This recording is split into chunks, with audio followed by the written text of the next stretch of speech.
Hello everyone, welcome to What If Naruto Had a Shadow Guard Part 1. Anyway, enjoy. He walked down the street absent-mindedly, kicking an old discarded can, trying desperately to ignore the heated glares that followed him as he continued to his destination. Stuffing his hands in his pockets, he glanced at a nearby window where he frowned at his reflection. Sun-kissed blonde hair, bright blue eyes, and 3 whisker-like markings on either side of his cheeks greeted him. As if the dirt and grime on his face wasn't enough, the furrowing of his brow definitely did not add to his appeal. As he peered more closely at his reflection, he noted a few more things that made him sigh. His shirt was starting to tear, which was a major problem because he only had one extra shirt at home. His pants had holes dotted about them, no doubt from the frequent falls he always seemed to make, and his sandals, well, needless to say, he wasn't happy about the strap on his left one that refused to stay locked in place. He rubbed a hand through his locks in resignation and continued down the road. Good thing too, because the owner of the shop in question had just appeared at the doorway, scowling at him. Continuing on his lonely trek, the boy didn't know whether to laugh or cry at the fact that everyone within sight of him seemed to scurry off in his wake. As if a 6-year-old boy could do anything to threaten them. Well, that wasn't entirely true. He may have accidentally dropped a few stink bombs in strategic places along the most traveled road in the village, but, honestly, who was keeping score? He walked another 5 paces before he whipped around in agitation and glared at his surroundings. The villagers who were privy to his stare paled and quickly scampered out of sight, while muttering not so desirable things about him. However, the boy paid them no mind. He was too busy scanning the street, buildings, and alleys for his shadow. What shadow, you ask? That question was the very same one that had plagued the boy for the last week and a half. Every day he would take to the streets, the park, the library, which he was quickly booted out of each time, and other places in the village, only to feel a persistent nagging that something, or even more frightening, someone was following him. They never did anything to him, but that didn't make the boy feel any better. In fact, he was more concerned that the moment he let his guard down, even for a moment, his shadow would do something. He continued looking around for about a minute longer, before he huffed in frustration and went back to his stroll. It was like this every time. He would feel the shadow, turn around to confront it, only to meet with absolutely nothing. It was getting to the point where he was tempted to go see the old man and let him know about it. The boy sighed. He couldn't tell the old man. As nice as he always was to him, the boy knew he was always busy. He couldn't be bothered with something that the boy was sure he would consider minor. The shadow was here to stay, until further notice, it seemed. The boy continued walking until he arrived in a more rundown section of the village. He knew better than to make eye contact with the various occupants of the area, unless he was asking for trouble. The women who seemed to always be standing on the corners and next to run-down buildings were always friendly, but the boy didn't like the men who always seemed to linger around them. They would glare and shout rude things at him, as if he had done something to them they could never forgive. A year and a half of living in this place had taught him the hard way that if he kept to himself, he would be much better off. At last, the boy arrived at what had to be the most rundown, depressing apartment complex in creation. He fished around in his pockets for a moment as he approached a long stairwell and fished out a rusty key. He held it tightly in his grip as he carefully made his way up the stairs. After a few moments, he arrived at the top, and in front of a door that had seen better days. It was heavily graph-tied with messages varying from orphan brat all the way to die. The boy had grown so used to seeing them that he had them all memorized from top to bottom on the door. As he inserted his key, he chanced to glance behind him. Even though he was almost home free, well, at least as safe as he could possibly be in this cesspool, he was wary still of his pursuer. With a quick nod to himself that the coast was clear, he unlocked the door and pushed his way inside. Only to find that he had made a huge mistake in thinking that he was ever safe to begin with. Naruto couldn't believe his eyes as he entered into his apartment, only to find it completely and utterly torn apart. From his past experiences since receiving the place, he had dealt with an occasional bottle thrown through a window by a drunken passerby, or the copious amounts of graffiti that decorated each of the outside walls, but a break-in? That was new. He sighed as he began to kick through the remains of his potted plant, Akikuan, and gathered the shattered pieces of pottery that lay strewn about his floor. He dumped the refuse unceremoniously into a dustbin and scanned the rest of the apartment. As he did so, he realized that a break-in wasn't exactly the right term to use in his scenario. Strangely enough, Naruto could tell that some kind of struggle had happened in his apartment. The question bouncing around in his head was, why? He had nothing of value to anyone, unless you want to count the meager allowance that was given to him by the old man each month. Speaking of his money, Naruto walked into his small kitchen and pulled loose a floorboard near his now demolished table. He was pleased to find that all of his funds were still safely hidden beneath it, in the same envelope the old man had just given him no less than a week ago. He carefully replaced the floorboard, glanced around the apartment and sighed to himself. "Guess I better clean this up," he grumbled. He dragged the dustbin behind him as he made his way through the small apartment, cleaning up what looked like the aftermath of a bomb raid. It was about an hour later when Naruto discovered something interesting. His dustbin was almost full, so he made his way down the stairs to a dumpster around the back of the complex and dumped it. On his way back, he noticed something glinting on the kitchen windowsill of his apartment. He couldn't make it out from the ground, so he quickly ran back upstairs to check it out. And that's where he made the discovery. He realized that his kitchen window was unlocked, something that terrified him, because he always made sure to lock all doors and windows. He pushed up the window and reached out for the object that was now glittering in the evening sun, only to discover that it was a fragment of a weapon of some kind, possibly a small piece of a kunai? Naruto set the fragment on his kitchen counter and ran toward his bedroom. Naruto threw open his bedroom door and dove underneath his bed, only to re-emerge with what appeared to be a shoebox. He blew dust from the top and suffered a bout of coughs as consequence, but opened the lid. Inside were a few things he had found while trekking through the village over the past few months. He had a small spool of ninja wire, some caltrops, which were courtesy of an angry villager who tried to set up a prank on the prank king, only to fall prey to his own trap in the end, and a final object, which was exactly what he was looking for, a kunai he had found discarded in the woods. It was slightly rusty, and its tip was dull, but Naruto didn't need it for protection. Although, he thought, I might want to scour the woods again to see if I can find a functional one, in case I have to deal with more intruders. When he arrived back in his kitchen, he quickly compared the full kunai to fragment and found that it was in fact a piece of a kunai he had found. Which meant a ninja was responsible for breaking in. But if a ninja was the culprit, did they fight another ninja? That might be it. But if that was the case, then why couldn't he shake the feeling that there was more to it? A ninja of all people does not simply break into a random house and destroy a random person's things. But, when have I ever been treated like a normal person? Asked Naruto to himself bitterly. Even so, the more he thought about it, the less it made sense. The villagers on one hand would avoid and berate him, but the ninja, most of them acted as if he didn't even exist. Which was fine by his standards. He didn't want the attention of people who could do superhuman feats like walking on walls, or blowing jets of flame from their mouths. So then why would a ninja possibly be in his apartment? Why would they tear up his place fighting? He couldn't think of a single answer, but he knew what he had to do.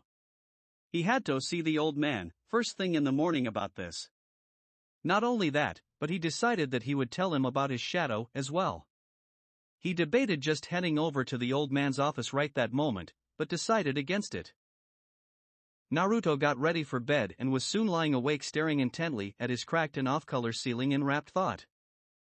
What in the world were ninja doing in my apartment? He thought. He didn't have an idea in the slightest, but one thing was definitely clear to him. Uzumaki Naruto was going to find out. Naruto awoke the next morning and groggily made his way to his bathroom, where he turned on the shower, only to be greeted with 3 pathetic drops of water from the showerhead nozzle. He growled. His landlord was at it again. This wasn't new for Naruto. In fact, this would be the 4th time this month that his water was mysteriously absent. To his dismay, that would mean yet another thing to talk to the old man about. Frowning as he wrapped a towel around his small body, he left the bathroom and got dressed in his only extra t-shirt and a pair of shorts. He slipped on his sandals, glaring at the one with the broken strap, and walked into his kitchen. He opened his pantry to find an instant ramen and peeled the lid off. He almost kicked himself for his stupidity when he tried to run water over his breakfast to cook it, only to remember that he didn't have water. In anger, he hurled the ramen into his dustbin. "I'm short on cash," he muttered, as he looked in his frog-shaped wallet. "Guess I'll have to go to Ichiraku's before visiting the old man."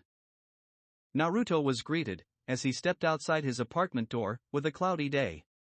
He made sure to double-check his locking of his door, and before leaving, made sure that the stink bomb traps that he now had positioned at every window of his apartment were fully functional. Satisfied with his handiwork, he made his way out of the slums where he lived and into the market area of the village. As he walked the streets toward Ichiraku's, Naruto remembered why he hated walking this route. Villagers who noticed him glared and whispered about him as he passed. Curious children who watched him walk by were ushered away by prejudiced parents. Naruto knew that other kids his age weren't treated like a pariah, but today, he honestly didn't care one way or another what the villagers thought about him. He was grumpy from not being able to shower, or even brush his teeth, not to mention, he had to go out of his way to get breakfast. If he was actually honest with himself, Naruto just wanted to kick some of these villagers hard in the ass, just to let them know how he really felt about them today. At last, he made it to Ichiraku's. As he entered the small ramen establishment, I am one of the only people besides the old man that would actually speak to him as if he was a human being, greeted him. Ayam was maybe a few years older than him, but Naruto looked at her as if she was an older sister. She definitely treated him like her surrogate younger brother. "Naruto-kun," Ayam gushed. "It's good to see you. How've you been?" Naruto began to answer when he spotted Ayam's father, Tuchi, come in from a back door, carrying a sack of flour. When Tuchi saw him, he quickly set the flour down and made his way over, with a genial smile on his face. "Naruto boy. Good to see you. What'll you have?" Naruto ordered a large miso ramen and told Ayam about his water problem. The Ichirakus had heard of Naruto's struggles before, and couldn't understand why the village had it out for him. In their eyes, he was just a sweet, considerate boy. Naruto went on to tell them about the break-in at his apartment, and the Ichirakus were horrified. "Did they take anything?" Ayam asked. Her face was pale and she looked like she might faint in worry. Naruto smiled slightly. "No, Ayam, he replied. "They just broke a lot of my furniture and stuff. I'm going to talk to the old man about it after I'm done eating." Tuchi frowned and smacked his ladle in his hand, in a threatening gesture. "Well, hopefully the Hokage does something about it," he said darkly. And then he smiled winningly at Naruto and added, "Because if he doesn't, I will." Naruto laughed, along with the Ichirakus, as he continued eating and just talking to the only two people he'd come to trust fully in his life so far. Naruto arrived at the Hokage Tower to find things in a bit of slump, which was good. Normally, he was hard-pressed to even get a word in with the old man, since his job kept him constantly busy. The old man had told Naruto that he was welcome anytime to see him, but Naruto knew how busy he was. Not to mention, he could see the looks of disgust and anger from others anytime the old man cancelled an appointment with them in favor of meeting with him. He was almost about to thank the gods above for his good fortune of not running into any problems when he arrived on the floor of the tower that housed the old man's office, when he saw the secretary eyeing him suspiciously as he rounded the corner. Kimiko, she was called, or at least Naruto had heard the old man refer to her as such. He cursed under his breath as they made eye contact. Kimiko was not a fan of him. Usually, she would shoo him off any time he tried to seek an audience with the old man, or have a ninja escort him out of the building if she was feeling extra snarky. Naruto made toward Kimiko to ask her to see the old man, and was genuinely shocked when she airily waved a hand at him in approval. His flabbergasted expression must have entertained her, because for the second time she shocked him by indulging his questioning look. "The Hokage was expecting you," she said coldly. "Hurry up and go in, before I change my mind to not have you thrown out." Naruto nodded absent-mindedly and quickly opened the large wooden doors of the old man's office and quickly stepped inside. Regardless of how many times Naruto had been in the Hokage's office, it never ceased to amaze him. As he glanced around the room, he took in the magnificent view of the village from a panoramic window that hugged the back wall of the office, behind a large desk that was piled with papers. As he glanced to his right and left, he noticed floor-to-ceiling bookshelves lined with scrolls, documents, and books on every subject. Also, hanging along the right side of the room, were 4 pictures, each one containing a framed portrait of the Hokage that had served the village. As Naruto made his way into the office, toward the desk, he trained his eyes on one particular portrait. The photo of the 3rd Hokage, Hiruzen Sarutobi. Or as he called him, Old Man. "Ah, Naruto-kun, it's good that you've come," said a wizened voice from behind a stack of paperwork at the desk. Naruto looked toward the voice to see the stack of paperwork that was obscuring his view pushed aside, to reveal an old man with gray spiked hair, pronounced cheekbones, a few wrinkles, and eyes that regardless of his age, twinkled with cunning, intelligence, and a kindness that far exceeded most men. "Hey old man," Naruto said happily. His smile faded slightly and was replaced by a look of uncertainty, as he remembered what Kimiko had said just before he entered the office. "I heard that you were expecting me?" Sarutobi chuckled and gestured to a chair that was facing the desk. Naruto quickly sat and stared at him. Sarutobi reached for his trusty pipe, packed some tobacco in it, and lit it with a small fire jutsu. He took a few deep puffs and exhaled contentedly. Naruto scrunched his nose in disgust. He liked the old man just fine, but he'd like him a lot more if he'd stop smoking. Sarutobi chuckled again at Naruto's expression and then grew serious, making Naruto tense slightly. "So Naruto-kun," he said humorlessly.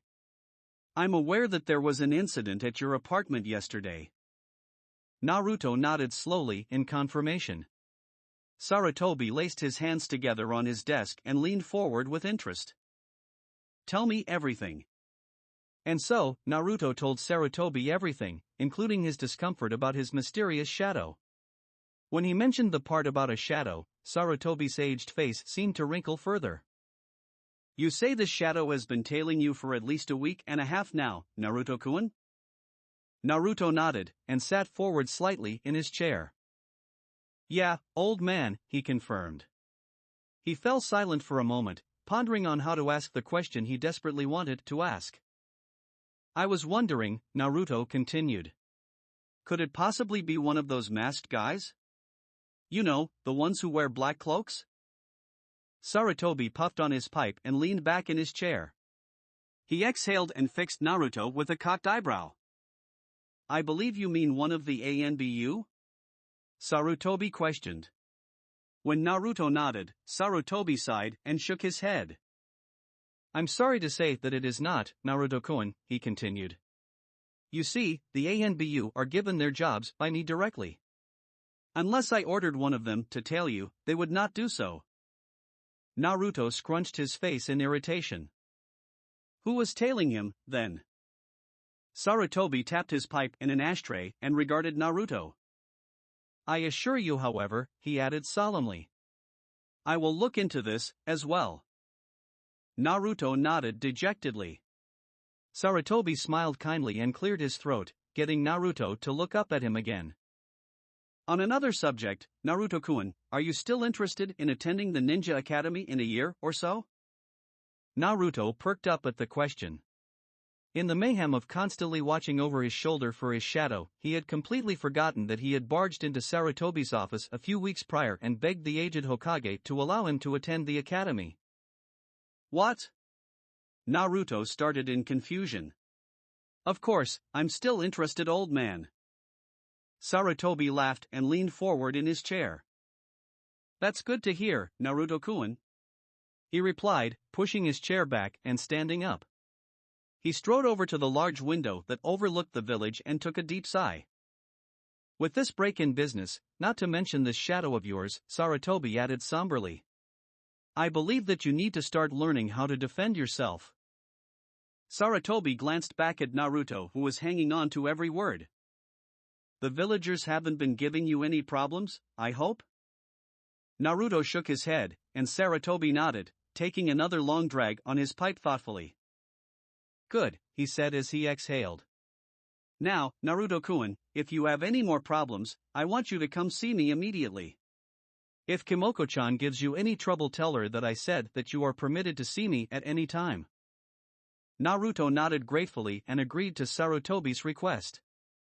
I'll get to the bottom of this break-in and shadow business, I promise, Naruto-kun. Naruto took that as his cue to leave, but not before he gave the old man a hug around the midriff. Sarutobi ruffled his hair affectionately, went back to his desk, sat down, and began to grumble obscenities under his breath about how much he despised paperwork. Naruto had no idea what to do with the rest of his day. He didn't want to linger around the busier parts of the village. Just walking past villagers, who tried to make him feel like crap all the time, was exhausting. He had already visited the Ichirakus no less than 20 minutes ago, so that was a no-go. He began to walk in a random direction, looking for something to do. As he did, he once again felt an overwhelming urge to look behind him. His eyes narrowed as he did so. Whatever, or whomever this shadow was, must be pretty careless, he thought as he scanned his surroundings for anything that looked abnormal. Hadn't the old man promised to look into it? Naruto wasn't always sure that the old man was telling the truth, but he could tell that this time he was being completely sincere. The look in his eyes when Naruto told him about the shadow was enough to tell that whatever the old man thought about it was serious. If that were the case, why would it continue following him as if nothing had changed? Naruto growled lowly under his breath and took off down the street, startling surprised villagers who didn't even seem to register that the sprinting person in question was none other than him. He continued to glance over his shoulder, every now and then, to make sure nothing was stalking after him. He felt like prey. And he hated that feeling. He was glancing back again when he rounded another corner, only to smash headlong into something and topple over. He rubbed his now aching butt in irritation. Ow, he moaned as he slowly staggered to his feet. He glared at the object in question that had gotten in his way. Hey! Watch where you're going, you. His admonishment fell short when he noticed whom he had bumped into. She was an attractive woman, with purple hair styled like a pineapple. She wore a mesh jumpsuit, a short, orange skirt, and a long jacket. On her forehead, slightly covered by her bangs, was a forehead protector, which signified that she was a registered Konohagakure ninja. That was all fine and good, but the obvious anger in her light brown eyes made Naruto's face pale. The woman jumped to her feet and grabbed Naruto by the collar of his shirt, lifting him up to her eye level. Up close, Naruto was aware of how pale he really was, seeing that he could see his reflection in her eyes. You watch where you're going, brat. She snarled in outrage.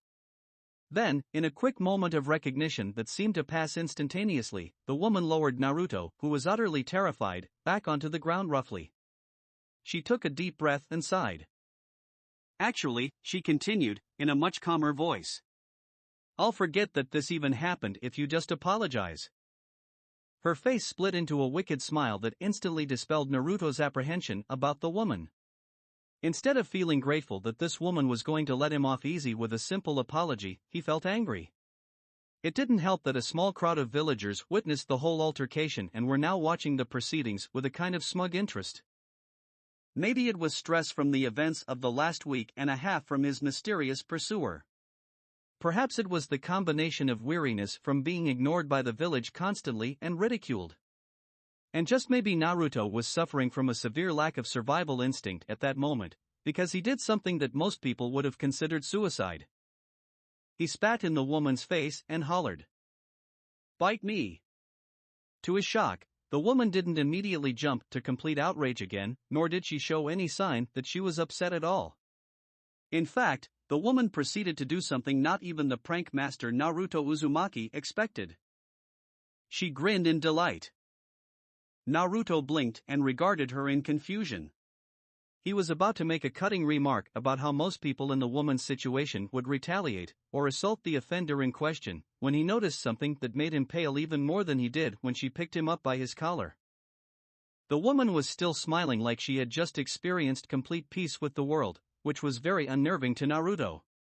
But, the thing that really made him shiver from head to toe was one observation he made about the woman's arms. Where two hands should have stuck out from either side of her jacket sleeves, were two large and angry snakes.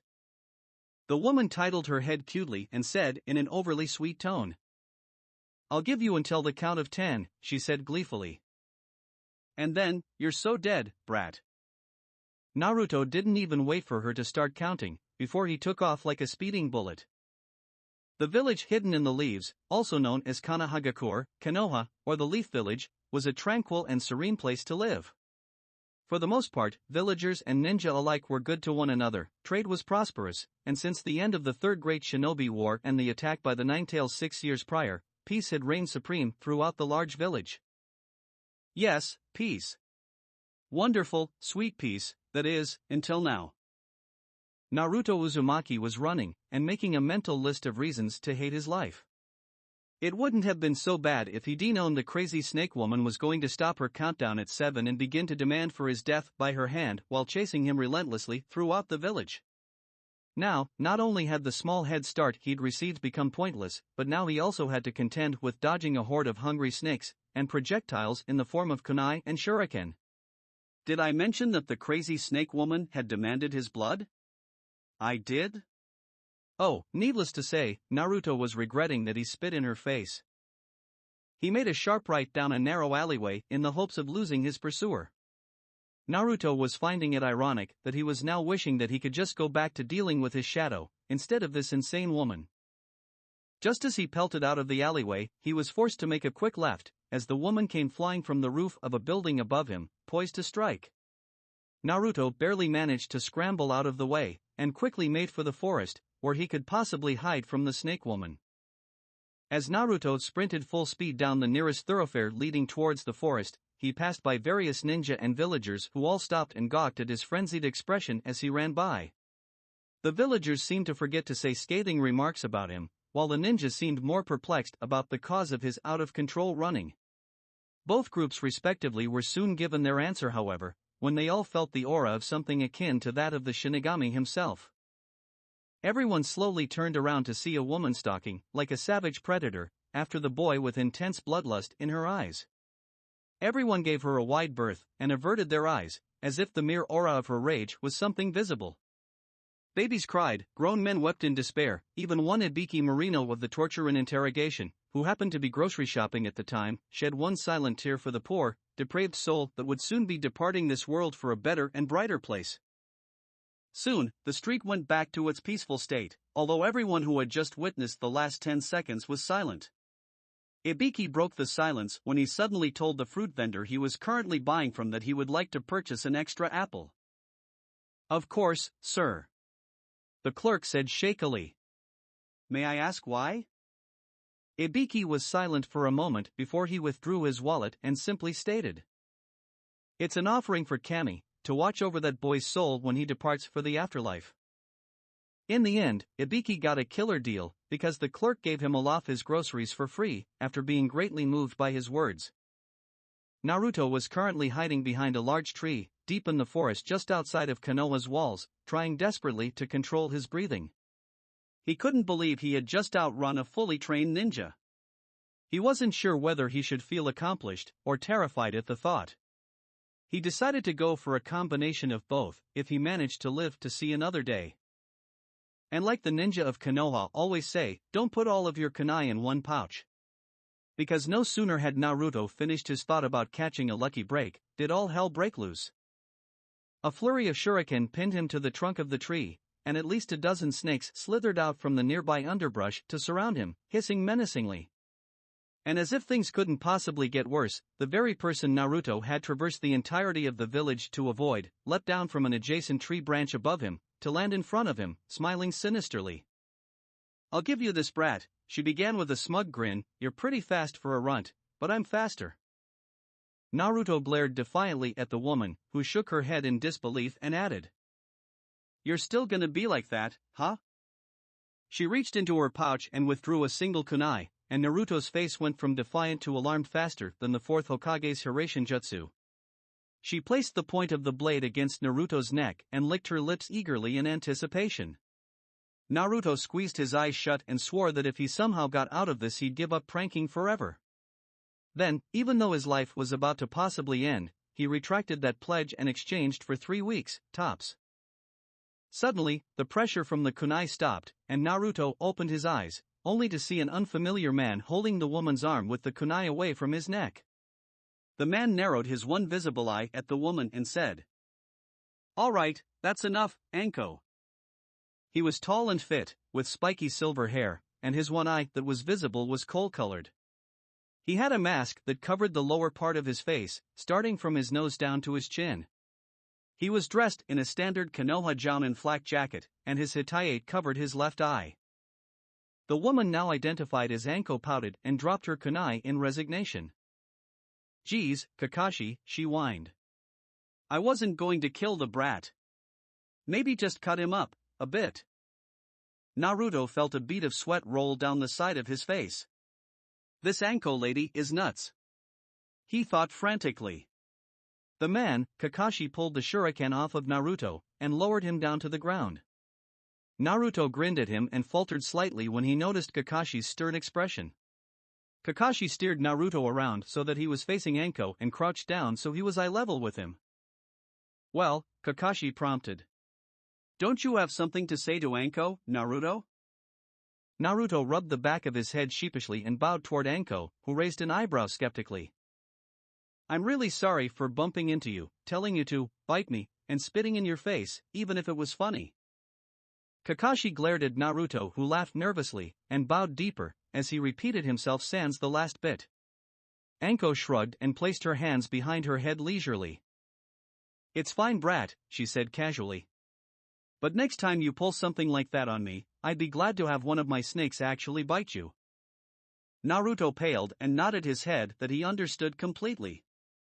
Kakashi stood back up to full height and gave Naruto an eye smile, before turning to Anko. "Anko, Lord Hokage wants to see you," Kakashi informed her. "He says it's urgent." Anko nodded, unsummoned the snakes around the three of them, and vanished via Shunshin. Kakashi turned to face Naruto and ruffled his hair, making Naruto swat at his hand in irritation. "Well, you be good. Don't get in any more trouble, Naruto. Later." And in a poof of smoke, Kakashi vanished. Naruto stared at the places the two shinobi vanished from for a moment before frowning and muttering to himself. "Does this mean I still have to give up pranks for 3 weeks? Week." When Naruto arrived home, he was pleased to find that someone replaced most of his broken furniture. He'd definitely have to thank the old man for that. He couldn't think of anyone else that would do that for him. He also made a mental note to thank the Hokage once again, when he discovered that his water was back on. After a long and relaxing shower, and a feast of cup ramen, Naruto made his way to his bedroom and flopped on his bed with a grateful sigh. His body ached from overexertion. As he rolled over in his bed, he wondered how the shinobi who saved him from the crazy snake lady, Kakashi, knew his name. At first, he wrote it off. Everyone in the village somehow knew his name, although few ever actually used it. The villagers were quite content to simply call him the brat or the Uzumaki boy. Sometimes, Naruto could swear he heard some call him a demon when they thought he was out of earshot. He had gotten so used to people not calling him by his name that he kept a list of people who actually did. That list was small. There was the old man, and Tucci, and I am Ichiraku. It wouldn't normally bother him that someone he didn't know knew who he was, but the way Kakashi had said his name with no trace of hatred or revulsion was intriguing to say the least. Naruto rolled off his bed and retrieved his shoebox that held his spoils of pranks. He shifted through the caltrops carefully, untangled a few knots in the ninja wire and slid the old rusty kunai out of the way, looking for the fragment piece he had found while cleaning yesterday. When he found it, he examined it in the dim light cast from his bedside lamp. He palmed it and ran over to his closet where he withdrew his newest acquisition, a brand new kunai, courtesy of the crazy snake lady, Anko. The very same kunai she had used to threaten him. He held it up in the light and admired its perfect edge as he turned it around in his hands. He ran a finger along the blade, testing its sharpness. As he ran his finger along the edge, he noticed a sizable nick he hadn't noticed when he had picked it up in the forest earlier. His brow furrowed and he examined the nick more closely as he brought the kunai closer to his lamplight by the bed. How come I didn't notice that before? Naruto thought as he set the kunai down on his nightstand gingerly. He was a bit upset that his newest find was damaged, but beggars can't be choosers. Then, in a sudden flash of realization, Naruto fished around for the small fragment he had found yesterday and held it up to the kunai with trembling hands. Slowly and very carefully, he placed the chipped fragment on the nick in the kunai, only to find that it was a perfect fit. Naruto scooped up the kunai and its missing piece and bolted from his apartment for the Hokage tower. Unfortunately, depending on how you choose to look at it, his little body was still exhausted from running from Anko earlier, so he didn't get further than 10 steps before he faceplanted in the street. Muttering obscenities at anyone who would listen as he rubbed his sore face, Naruto got up, brushed himself off, and literally forced his body to comply. When Naruto finally arrived at Hokage Tower, he looked like a veteran of the Battle of Canopy Bridge. He dragged himself up to the Hokage's office, where he was met with a disapproving sneer from Kimiko, the Hokage's ever-vigilant secretary. "And just what?" Kimiko spat waspishly. "Do you think you're doing here at this late hour, brat?" Naruto blared up at Kimiko so fiercely, the woman was slightly taken aback. "The old man told me to tell you that I can see him whenever I need to." Kimiko crossed her arms and huffed indignantly. "I don't believe you," she replied sharply. "Even if that was true, why are you here so late in the night?" Naruto muttered something that sounded suspiciously like a rude word for a woman under his breath, before he sighed and added, "Not that it's any of your business," he began in a short-fused tone that even Kimiko had to respect. "But I think I've found out some information that will help the old man with a problem I'm having." Kimiko didn't say anything for a moment, choosing to simply look extremely suspicious of his story. The two of them had a silent staring contest that lasted no more than 10 seconds, before Kimiko averted her gaze and shooed Naruto toward the office door. "I hope for your sake, brat," Kimiko hissed venomously, "that you're not lying." As Naruto placed his hand on the door handle of the office, he felt a sudden urge to let Kimiko know how much her opinion of him actually mattered. "You know, I said this to the wrong person earlier," Naruto replied, making Kimiko look at him scathingly. "But I get the feeling that you can't summon snakes, or even throw a kunai, so I'll say it to you." Kimiko's eyebrows narrowed, as Naruto's grin seemed to split his face in half. "Bite me!" Naruto bellowed. And for an extra dash of sass, he threw up both his middle fingers, as he quickly stepped into Sarutobi's office, leaving an enraged and bewildered Kimiko behind. Sarutobi glanced up warily from yet another document as he heard the door to his office quickly open and slam shut. He repressed a chuckle as he watched one Naruto Uzumaki quickly lock the door behind him, and turned to face him with a shit-eating grin. "Hiya, old man," Naruto greeted enthusiastically. Sarutobi pushed his paperwork to the side again and folded his hands on his tabletop and smiled benevolently in return. "Good evening, Naruto-kun," Sarutobi replied. "May I ask what brings you to my office so late?" Naruto quickly explained about his discovery and let Sarutobi inspect the kunai and fragment he found personally. Sarutobi sighed deeply and raised a hand in a swishing-like gesture. From the shadows of the office, an ANBU with a black cloak and a cat mask appeared. Naruto guessed that the ANBU operative had to be female, judging by her shape and build. The long violet hair was a pretty good indication as well, but Naruto had seen his fair share of males with long hair, to know better than to assume solely on that fact. Sarutobi packed his pipe and lit it absent-mindedly. "Nico," Sarutobi commanded. "Please go and fetch ex-operative Snake, please. Tell her it's urgent, and that I don't care if it's ladies' night at the Shinobi Bar, she is to report here at once." Nico nodded and vanished in a shunshin. Sarutobi took a long drag of his tobacco before exhaling and regarding Naruto curiously. "Naruto-kun, have you had any more run-ins with this shadow of yours at all today?" Naruto nodded slowly and went on to explain about running into the crazy snake woman, because he was trying to shake off the feeling that someone was tailing him again. Sarutobi frowned and stroked his beard in thought. Suddenly, the door to the office flew open, and Nico walked in followed by a very irritated Anko Mitarashi. Naruto's jaw dropped, and he practically jumped out of his skin in fright. "What are you doing here, crazy snake lady?" Naruto bellowed, pointing at Anko, who growled at him. Watch it, brat, Anko said, crossing her arms as she did so. My night's ruined because of getting called here by the Hokage over there. Anko shot a pointed glare at Sarutobi, who suddenly seemed to find the portrait of the Shodaime Hokage Hashirama Senju very interesting. Seeing that Sarutobi was not going to extend his condolences for spoiling her night, Anko sighed and asked, What do you need, Lord Hokage? Sarutobi acted like he had just tuned into the conversation when Anko addressed him. He smiled a little too warmly, in Naruto's opinion, and a shiver ran down Naruto's spine when he felt a wave of anger begin flooding the room. He gasped and felt like he was being crushed. He weakly glanced in Sarutobi's direction to find that the intense pressure was coming from the old man. Anko wasn't faring any better than Naruto. She could feel sweat running down her face, and an intense feeling, that she recognized as survival instinct, screaming at her to run. Sarutobi cut off his killing intent and glowered sternly at Anko, who gulped. Anko, Sarutobi began in a very solemn tone. Care to explain what business you had breaking into Naruto-kun's apartment? Naruto looked at Anko with a grim sort of satisfaction on his face. Oh, karma's a bitch, lady. He thought wickedly. His vindictive thoughts were interrupted, however, when Anko knelt on the floor before Sarutobi and exclaimed, I can easily explain that, sir, if you'll allow me to. Sarutobi took a long drag on his pipe again and exhaled.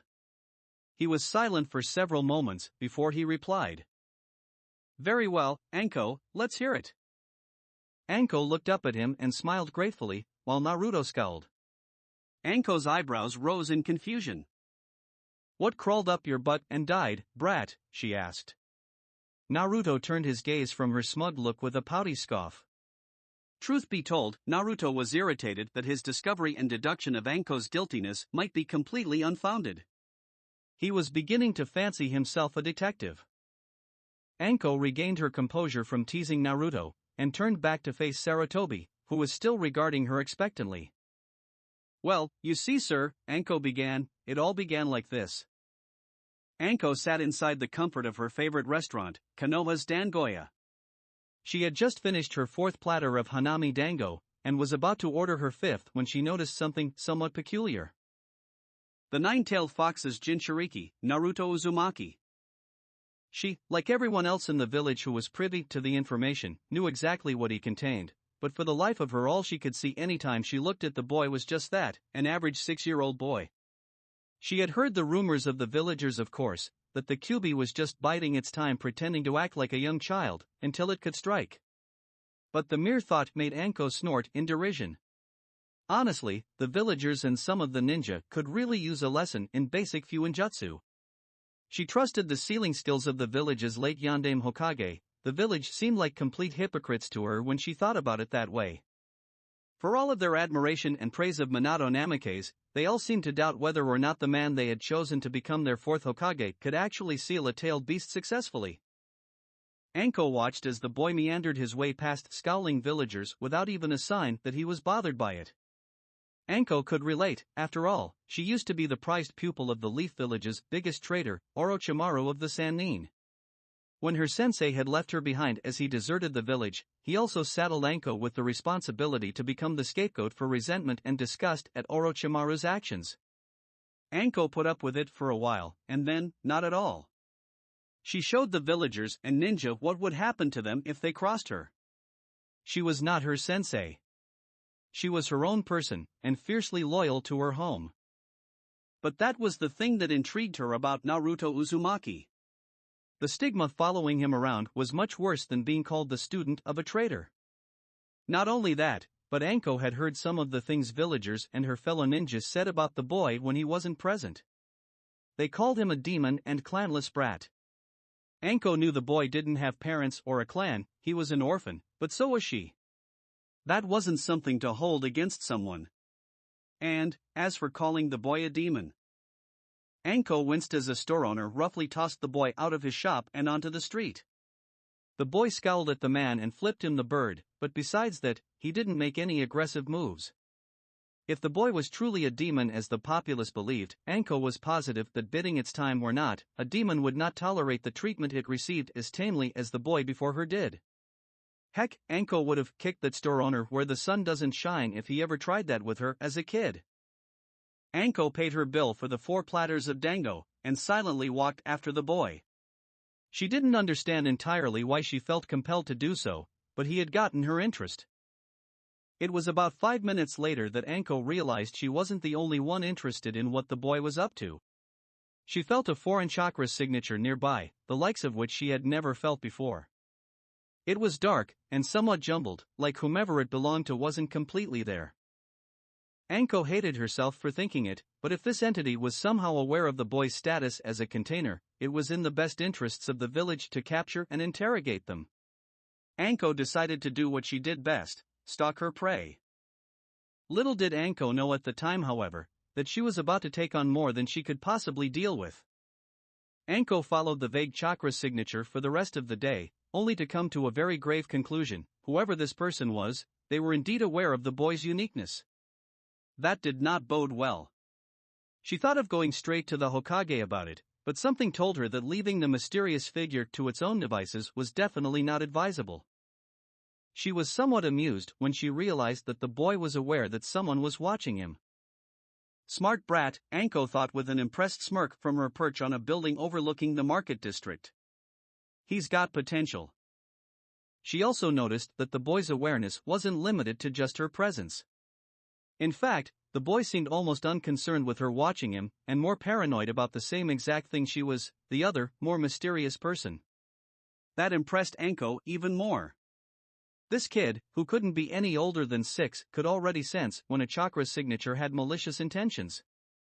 That was a high Chunin skill, at least. Anko continued to follow the mysterious chakra she sensed for the rest of the day, when around 6 in the evening she noticed it divert from the boy and make its way elsewhere. Naturally, Anko followed. She was frustrated beyond belief that she couldn't get a visual on the mysterious figure, only being able to trace him or her by their abnormal chakra signature. She tracked the chakra to the slums district of the village, where she noticed it had at last ceased moving, and was now stemming from an old, run-down apartment complex. She body flickered to the rooftop of an adjacent building and watched the apartment complex with narrowed eyes. "What are you doing there?" she mumbled to herself. She still couldn't see anyone yet, which made her even more anxious to know who she was dealing with. Just then, Anko noticed a figure looking out the window on the top floor of the apartment complex directly at her. She tensed and felt a bead of sweat run down the side of her face. How in the world did they know I was here, she thought frantically. She had made sure that her chakra emission was as low as possible. It would take a seasoned shinobi of a high caliber to even notice her. The realization shook her even more. Steeling herself, Anko stealthily made her way toward the apartment complex, making sure to conceal her presence as much as possible. She made her way up a long stairwell silently and quickly, and at last arrived at a heavily graphite door that, to her discomfort, was cracked open slightly. She slid inside the door and looked around cautiously. At first glance, she noticed that nothing seemed out of place or peculiar. That was, until a deep, rasping voice hissed. "Anko Mitarashi," it said, sending shivers up Anko's spine. "How very nice of you to join me." Anko knew right then and there she was in way over her head. Regardless of how panicked she felt, Anko immediately slipped a kunai out of her coat sleeve and gripped it tightly. The shadowy figure chuckled softly. The figure seemed to emanate darkness, as if all of the shadows in the room were drawn to it. My, it cooed in amusement. "Are you going to attack me?" Anko felt a bead of sweat run down the side of her face. She ignored it in favor of staring down the foreign entity. Subconsciously though, her grip on her kunai's handle tightened.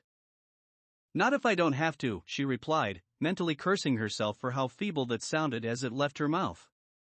She quickly changed tact, addressing the figure with more bravado in her tone.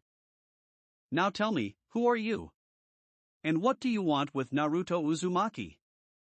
The figure chuckled even more sinisterly. "Oh, it replied casually, but with the rasp in its voice, it was that much more terrifying. "I need young Naruto for something only he can accomplish for me." Anko narrowed her eyes at the figure who remained cloaked by the unnatural shadow of the small apartment. Is that why you've been following him all day? Anko asked smugly. She was sure that whoever this person was, they had been tailing the boy for the better part of the day. To Anko's surprise, the figure laughed.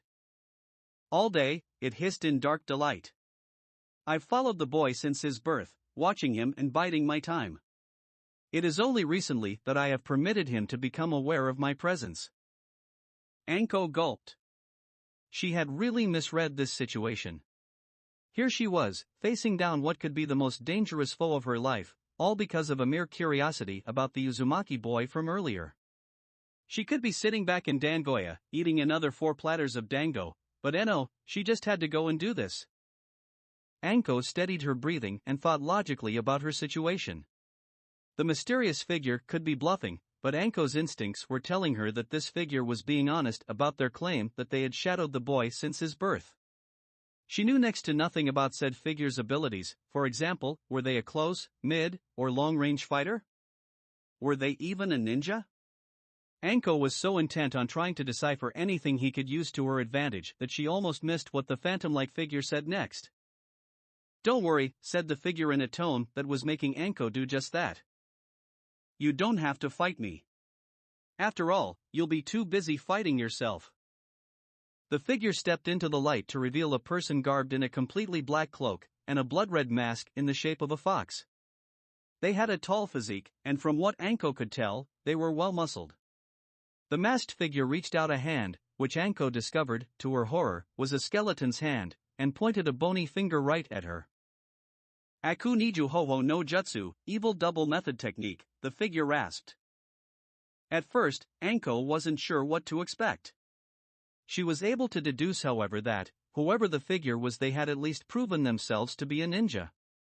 Anko narrowed her eyes as she crouched in a defensive position with her kunai raised. She had never heard of a technique like that before. And then, all at once, Anko felt like something was being torn out of her, and she screamed.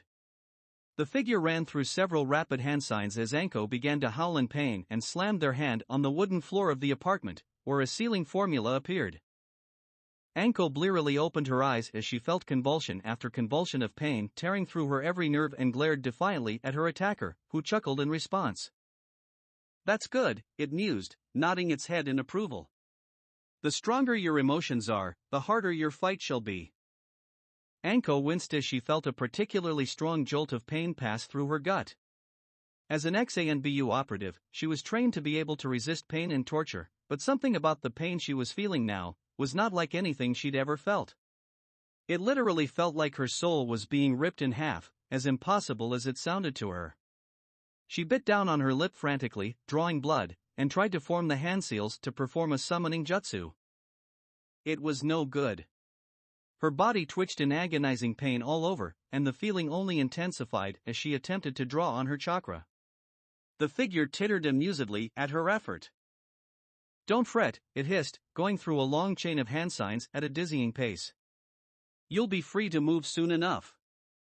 With that, the masked figure slammed its hands on the floor once more, and Anko felt the worst pain course through her yet, as a dark mass of something seemed to peel of her body, like one of her snake summons shedding its skin. The figure reached into its cloak and produced 4 tags which it tossed at the corners of the apartment casually and clapped his hands together, and chanted. Fuin. Seal. There was a faint flash of blue light and Anko noticed that everything seemed to become muffled somewhat. A silencing seal, she wondered blearily as she panted on the floor. The pain had vanished completely, but she was fatigued from the ordeal nonetheless. The figure made its way toward the massive shadow that had peeled off of Anko's body and placed its skeletal hand upon it. As its hand made contact with the silhouette, it began to morph and elongate, taking on a tangible form. The masked figure turned to Anko and cackled. Now, you can fight to your heart's content, Anko Madarashi, it stated with a delighted tone. And no one will notice a thing. Anko dragged herself to her feet and tossed her kunai haphazardly at the shadowy figure, who deflected it easily, as if swatting away a bothersome fly. The kunai embedded itself in the floor, and a small piece of steel from the kunai skittered in the opposite direction. It's one thing to deflect the kunai, but to break it? Anko thought in horrified awe as she watched the figure lower its hand. The figure chuckled again and began to slowly dissolve into shadow. I hope for your sake you show me an entertaining battle, Mitarashi-san, it chided as it sank into the floor as if it were liquid. I'll be watching. And with that, the phantom-like figure vanished entirely. Anko staggered to her feet and glared at the spot where the mysterious specter disappeared. What fight are they talking about? She whispered in confusion. If you ask me, I'd say our fight, said an eerily familiar voice that Anko immediately recognized. Anko glanced in the direction of the voice and gasped. Standing where the massive shadow that had split off of her body had been no less than seconds ago, was someone she definitely knew. Herself. Sarutobi narrowed his eyes in rapt contemplation of what Anko had just reported to him so far. So, you've actually met the shadow, I see, he mused, stroking his beard gingerly. Anko nodded solemnly. He then glanced over at Naruto, who was staring at Anko with wide eyes. Something to say, Naruto-kun? Naruto perked up at the sound of his name and regarded Sarutobi for a moment, as if trying to decide how to phrase his question. Well, he began hesitantly. Why is this shadow guy after me? I don't understand it, old man. Anko and Sarutobi exchanged a tense look before Sarutobi turned back to Naruto, who was looking at him pleadingly, waiting for an answer. Sarutobi leaned back in his chair and sighed dejectedly. I'm not sure, Naruto-kun. Sarutobi replied. Naruto narrowed his eyes slightly at Sarutobi's answer. He could tell that the old man knew exactly why he was being targeted, and it frustrated him to no end that he was being lied to. Naruto opened his mouth to demand the truth, but was interrupted by Sarutobi, who shot a pointed glance at him and added. Perhaps if we let Anko-chan continue her story, we can find out the answer. Naruto sighed and nodded reluctantly. He gave Sarutobi a look that clearly said, You're going to tell me the truth after this. Sarutobi chuckled slightly at Naruto's indignant expression and turned to Anko, who watched their exchange with an amused glint in her brown eyes, and nodded at her, prompting her to continue her story. Anko's expression turned serious once more, and she proceeded to continue recounting her tale. Anko looked on in a kind of horrified astonishment as she examined the shadow Anko that stood across from her with an evil glint in her eyes. No way. Anko whispered in disbelief. Shadow Anko laughed and crossed her arms. Yes way. She replied, taking a few steps toward Anko, who stumbled back slightly. Shadow Anko reached into her jacket and withdrew a kunai, and began to twirl it across her fingers with a casual ease. Well, we should probably get this show on the road, she said nonchalantly. The master is watching, so I'd rather not make him wait to see something entertaining, as he put it. Anko gulped and withdrew her own kunai. She quickly reached for her pouch on her waist and grasped some ninja wire, hoping to catch her doppelganger off guard. Ah, remarked Shadow Anko, cocking an eyebrow in feigned interest. The good old ninja wire maneuver, eh?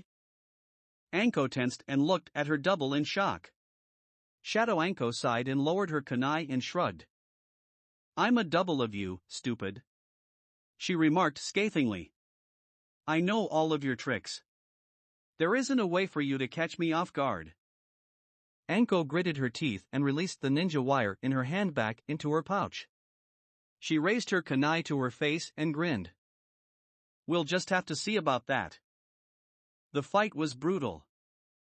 Anko wasn't really one to ever feel bad for others, but she did feel terrible about the state of the Uzumaki boys' apartment after her fight with her shadow self. Almost all of the boys' furniture was ruined, kunai and shuriken were scattered about, impaling everything from the floor to the kitchen cabinets. Luckily, the two of them somehow managed to spare the apartment windows, although Anko had no clue as to how. Speaking of her double, she glanced down at herself. Boy, that was a weird statement, who was beaten, bruised, and tied up tightly in a triple-knotted tangle of ninja wire. Anko had made sure to knock her evil double unconscious. It wouldn't do to have her wake up and begin her onslaught again. Anko began to pick up the many ninja tools scattered around the small, run-down apartment, making sure not to leave anything that could incriminate her. She had technically broken into someone's house, after all. No doubt the boy would be home soon, and it would be really bad if he somehow could trace the destruction back to its source, namely, her. Regardless, Anko had no doubt that the Hokage would send Anbu to investigate the apartment anyways, but it couldn't hurt to cover her bases. Several minutes later, when she was convinced she had cleaned up the best she could, Anko made her way for the kitchen. As she entered the room, she noticed something glinting on the floor and crouched down to inspect it. To her surprise, she found the small piece of her kunai that the shadow had broken off when she tried to attack him earlier. Anko scowled as she thought that. She was beginning to wonder if the shadow was even human. She had never seen powers like its before, and the way it used the duplicating jutsu to create a shadow of her, it was definitely abnormal. Anko picked up the piece of discarded metal and made her way to the window before she smacked her forehead in realization. I can't believe I almost left without the shadow me. She hurried back to where she left the unconscious double of herself tied up on the floor and carefully picked up the body, positioning it over her shoulder in a fireman's carry. When she returned to the kitchen, she unlocked the latches on the window and propped it open as quietly as she could, glancing warily for any ANBU or patrols as she did so. When she was satisfied that she was in the clear, she hoisted her double's body out the window first, and placed the discarded piece of her kunai on the windowsill outside next. It would be bad if she stabbed herself as she tried to sneak out quietly. By the time Anko got herself outside, she scanned her surroundings again for patrols and the like. Seeing and sensing none, she hoisted her double in her arms again and prepared to grab the piece of kunai on the windowsill. Just then, she spotted a lone ninja roof-hopping in her direction. He hadn't noticed her yet, but she couldn't afford to linger where she was, with a body draped over her shoulders. Can you say, shady? She decided to cut her losses and leapt off the window ledge of the apartment and made her way down to street level, where she quietly and carefully made her way by shadows and stealth back to her own apartment. Her shadow double in tow. When Anko finished her story, both Sarutobi and Naruto were silent for a while.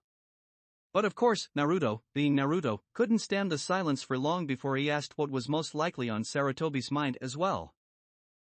Okay, that explains about the break-in at my apartment, and the kunai fragment that I found, he began suspiciously.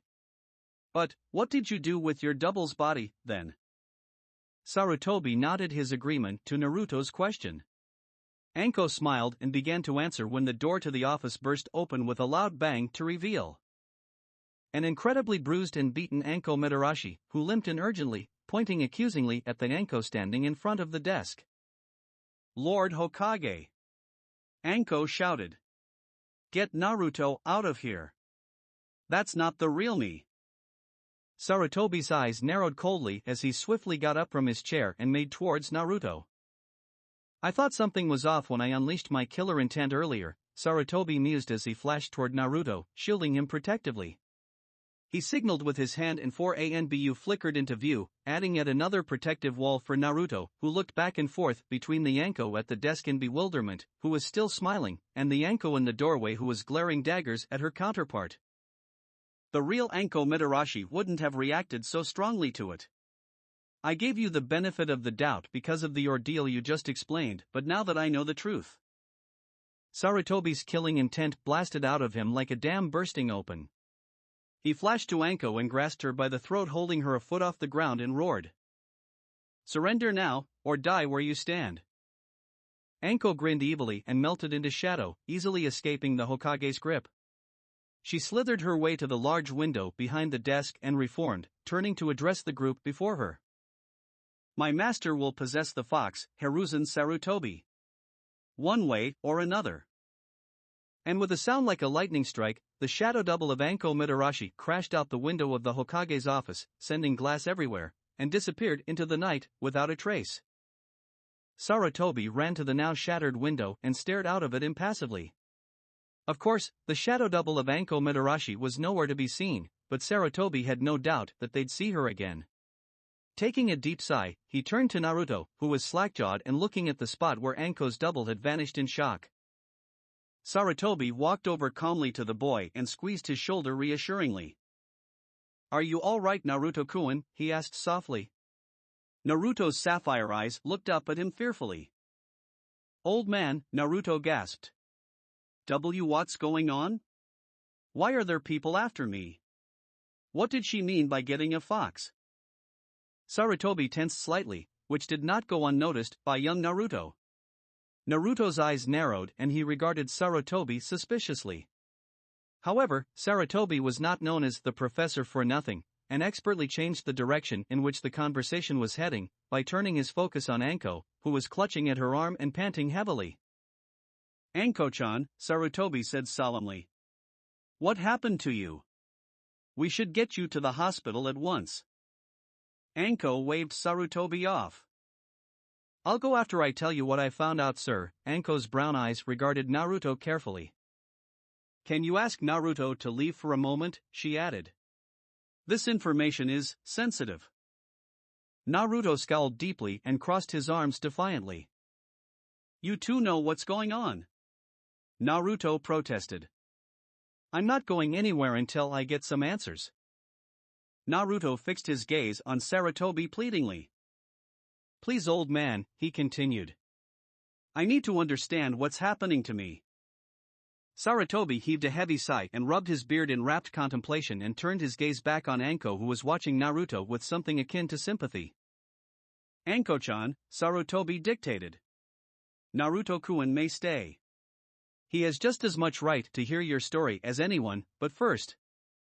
Sarutobi went through a series of rapid hand signs and the room glowed with a faint blue light.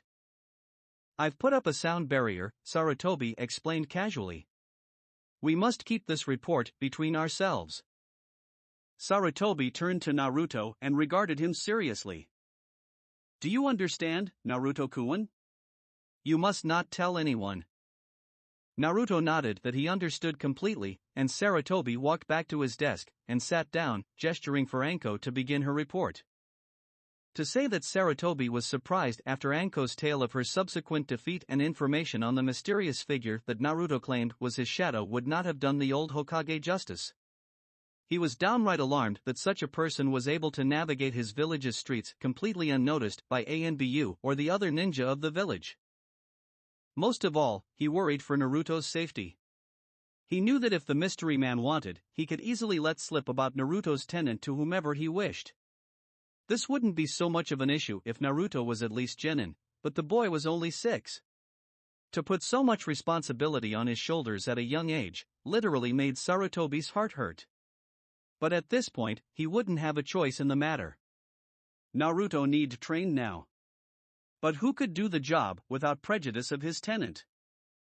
Sarutobi's thoughts were interrupted by Naruto, who cleared his throat loudly and glared at him. "Yes, Naruto-kun?" Sarutobi sighed regarding the boy he considered to be his surrogate grandson. Naruto crossed his arms again and tapped his foot impatiently. "I still want to know what the fake snake lady meant by possessing a fox. You haven't explained that part to me." Anko and Sarutobi exchanged a glance and turned their attention back on the young boy. Sarutobi reached for his pipe and packed it. "I'm afraid I can't say anything about it, Naruto-kun," Sarutobi apologized miserably. "When you become a genin you may ask me and I promise I will tell you, but for now, you are not ready for the information." If looks could kill, Naruto would have murdered Sarutobi 8 times with his frosty glare. "Not again, old man." Naruto whined. "You say the same thing when I ask you about my parents. I think I've earned the right to know about stuff that concerns me." Anko shook her head at Naruto. "You don't get it, brat," she said flatly. "Lord Hokage has to keep many secrets to keep the village running smoothly. You can't just march in here and demand answers to things. Besides, he promised to tell you, so just shut up and be patient until he does." Naruto scowled at Anko, who scowled back equally. Their staring contest lasted for a full minute until they were abruptly interrupted by Sarutobi, who cleared his throat importantly. "Anko-chan," he said, getting the snake mistress' attention. "I know you are tired from your ordeal, and would like to retire to the hospital for treatment, but there is something of the utmost importance I need to discuss with you." Anko straightened at once, which made her wince slightly. She was still in a decent amount of pain from her fight with her shadow self. Sarutobi frowned at Naruto. "Naruto-kun, I will have Nico escort you back to your apartment tonight, and she will watch over you to make sure your shadow does not bother you again. Nico?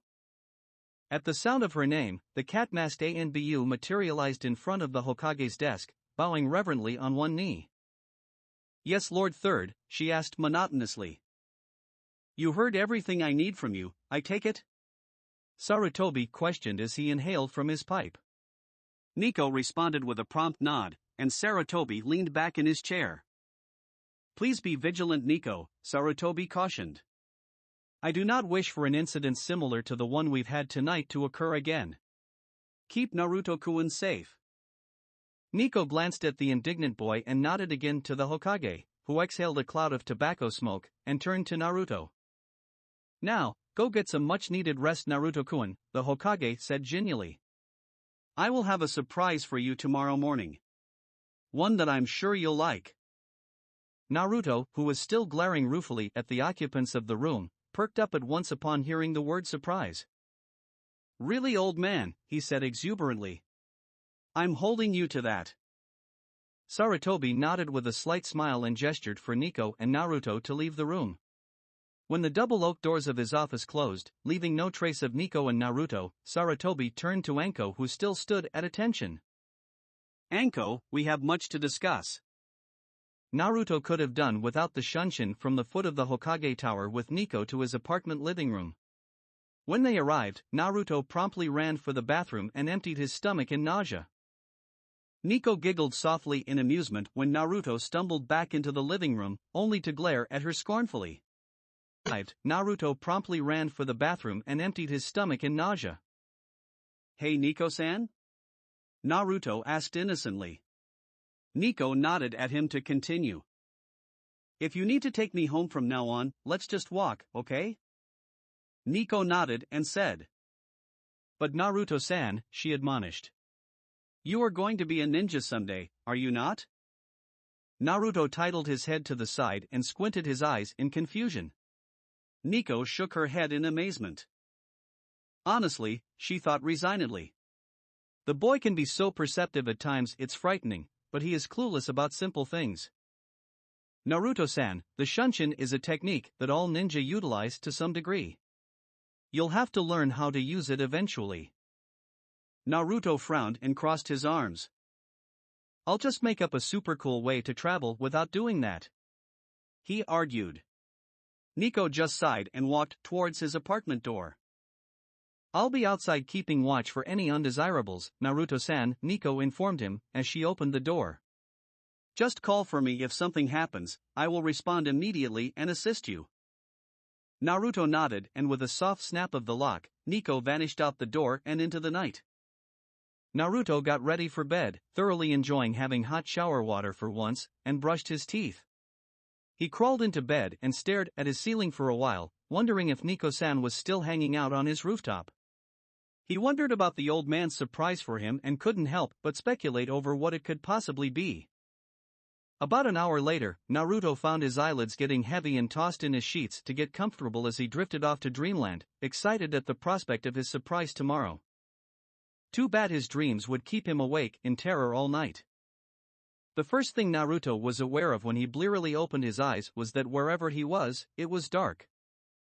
Naruto shakily got to his feet and observed his surroundings, or at least what he could make out in the dim light. It looked like a sewer of some kind, which did not make him happy. How did I get here? Naruto asked out loud. Then with a scowl he glanced around again and came to his first illogical answer. I bet the villagers kidnapped me, tossed me in here, and are all laughing hysterically, while eating ramen. No one ever said Naruto was the most reasonable of thinkers.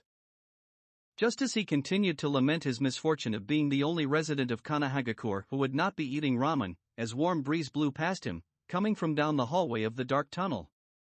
With some trepidation, Naruto began to venture further down the tunnel, using the damp sewer wall on either side as a guide rail of sorts. At last, Naruto exited the narrow tunnel into a large, cavernous room. The ceiling was so high, it seemed to reach endlessly into dark abyss above. The lighting was slightly better, so Naruto had to take a quick moment to let his eyesight adjust before trekking further into the large room. As he did so, he noticed what looked like a large gate with a paper tag on it. Getting closer, and fighting a building feeling of dread as he did so, Naruto was able to make out the word seal engraved on the paper. Well, that's weird, he thought in confusion. What's something like that doing in a place like this? As Naruto examined the seal tag more closely, he was surprised to hear something akin to loud snores coming from behind the bars. Building up what little courage he had in his gut, he meekly asked into the void, "Is someone in here?" For the rest of Naruto Uzumaki's life, he would never forget the moment he met his tenant. Instead of what most would assume is a typical response such as, "Yes," or "Indeed, there is someone here," or even the standard, "Yes, and who's there?" Naruto was greeted by this: "You're loud, kid, shut up." Naruto blinked and stood there with a gobsmacked expression upon his face, before he crossed his arms and bellowed in reply, "Who's back there? Show yourself." There was a low growling sound that Naruto was not a fan of, and he was greeted by a large pair of eyes with red slits for pupils. There was a flash of red light and Naruto was able to see just what he was addressing. A large orange-red fox with 9 tails. Naruto blinked again, and then did what any 6-year-old child would do when confronted by a beast such as the one before him. He screamed, stumbled backwards landing on his butt, and tried to crawl away as far as possible from the fox, who chuckled at his reaction. "What in the world are you?" Naruto screeched. The fox rolled its blood-red eyes and scoffed indignantly. "Seriously," it asked in a monotone. "Are you stupid? I'm a fox. A really big fox, kid." Naruto scowled and slowly rose from his haunches and warily approached the bars. "No duh," he said scathingly. "But why do you seem so familiar?" The fox regarded Naruto for a moment before yawning and swishing one of its tails indifferently. "I suppose because I'm the stuff of your stupid village's nightmares, kid. I am the great and powerful, all-knowing Kyuubi no Yuko. But that's Lord Kyuubi to you shrimp." Naruto stared at the now-named Kyuubi in shock. Of course he knew about the Kyuubi. Everyone in Konoha knew. This fox before him was responsible for attacking the village a few years back, and decimating Konoha's ninja and civilian populace. In fact, ever since that fateful night when the rampaging fox showed up, Konoha's shinobi forces were still lower than they should be. Naruto had heard the old man complain about it many times. Kyuubi was striking an impressive pose that Naruto couldn't help but laugh at. When Kyuubi heard this, however, he was anything but pleased. "No, no, no!" Kyuubi roared in outrage. "My pose is meant to strike fear into the hearts of mortals. You shouldn't be laughing. You should be all, oh my kami. Lord Kyuubi, please don't gnaw on my head." Naruto just laughed harder. It was surprising really, this creature that literally was a fearsome monster was actually more mellow than Naruto thought. It did present an interesting question for Naruto though, and he promptly asked it. "Okay, my bad Lord Kyuubi," Naruto said sarcastically. The fox narrowed his eyes in irritation. "But I have a question, why are you here, locked up? And speaking of here, where are we?" Kyuubi lowered his head so he was somewhat level with Naruto and laid down on all fours. He stared at Naruto for what seemed like an eternity before Naruto, who was getting quite annoyed at being ignored, bellowed. "Well." Kyuubi snorted and clicked his tongue. "I really should just eat you," he sighed. "But the seal won't let me." Naruto paled at that and took a step away from the cage for good measure. "What do you mean, the seal won't let you? And why would you eat me? I haven't done anything to you." Kyuubi growled derisively. "You laughed at my pose. And my titles. And to top it all off, that stupid Hokage of yours sealed me inside of you." Naruto took several steps backward at that piece of information. "Sealed? What did that mean? What are you talking about, fox?" Naruto shouted in disbelief. Kyuubi sat up on his haunches and grinned down at Naruto. He pointed one of his tails at the boy as if indicating something. "Oh, it's really quite simple, boy," it said casually. "When I attacked your village, which was not entirely my fault, but I digress. Your leader, the fourth Hokage, sealed me into you. You're what is called a Jinchuriki, meaning a person who has a tailed beast sealed inside of them. And since you have me, the most powerful of the tailed beasts, that shadow guy is going to keep coming after you, to get to me. Naruto grabbed his head in pain. He had no clue what the fox was talking about. He had this monster of a fox sealed inside him? That was why the shadow person was trying to get their hands on him? Why didn't anyone tell him this? Why didn't the old man? Naruto asked dejectedly. Kyuubi yawned and laid back down again. I'd assume he never told you because it would have been too much of a shock for your puny mind to comprehend. After all, I am quite awesome. Naruto glared at the fox, who stared right back, as if daring the boy to contradict him on his awesomeness. So instead, Naruto just sighed and shook his head. Great, now I know why the village despises me. Kyuubi's eyes narrowed and he sniffed the air cautiously. He tensed, getting Naruto's attention, and turned to look at his young jailer. Listen kid, Kyuubi said urgently. As much as I love watching you beat yourself up, we've got other problems to deal with. Mainly, him. Naruto cocked an eyebrow at the nine-tailed fox suspiciously. Who are you talking about, fox? Kyuubi growled menacingly and looked towards the entrance of his chamber. Naruto followed his gaze and felt his blood run cold, and his mind begin to shut down in fright. Standing in the ankle-high water, without even alerting Naruto that they were there, was a figure donned in a black cloak and a blank white mask. Naruto paled when he realized that the aura coming off of this mysterious person was the very same aura he felt when he noticed he was being tailed by someone, this person. The masked figure slowly made their way into the chamber. Well, Naruto Uzumaki, the voice rasped. The sound made Naruto unconsciously shiver. We meet at last.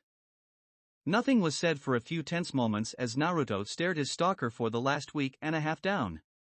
Finally, after what seemed like an eternity, Naruto said, Who are you? The figure chuckled sinisterly and shook his head. Who I am is not important, Naruto-kun, it chastised. Naruto felt white-hot anger trickling into him. What did this guy mean, not important? I'd say that it is pretty important. Naruto retorted, pointing accusingly at the figure. You're the one who's been following me for the past week and a half. I want to know why. The figure sighed and shook his head even more vigorously. Ah, I see you're confused, the figure stated. I've been following you since you were born, Naruto-kun. I know more about your desires and feelings than anyone. Naruto lost his train of thought after the mysterious figure's reply. This person claimed to have followed him his entire life? But how? If you're wondering how, the figure continued, as if reading Naruto's thoughts, I only allowed you to become aware of me recently, as your prisoner there had begun to stir. I had no doubts that once I revealed myself, the Kyuubi would wake as well. We're connected, you see. Naruto didn't see. His first instinct was to do something foolish, such as shout the man down, but his survival instincts were screaming something completely different. They were telling him that this was a foe no one, not even the old man, could take head-on. There was something inhuman about him, almost as if he didn't belong on the same plane of existence as Naruto. The boy glanced back at the Kyuubi, who was watching the masked figure warily, as if it was waiting for him to do something, make some sort of aggressive action. Naruto knew absolutely nothing about his prisoner, except that it had attacked his home years ago. But something the fox had said earlier made him feel slightly hopeful. And since you have me, the most powerful of the tailed beasts, that shadow guy is going to keep coming after you, to get to me. Hey, Kyuubi. Naruto said, not daring to take his eyes off of his shadow. The fox responded with a huff to show that it was listening, or at least, Naruto assumed it was. Since this guy is obviously bad news for both of us, shouldn't you help me or something? The fox blinked and scowled down at Naruto. Oh sure. The fox responded sarcastically. Let me just undo this seal, stretch a little bit, and I'll get right on that. Naruto wheeled around to scowl at the great fox. You know, he growled.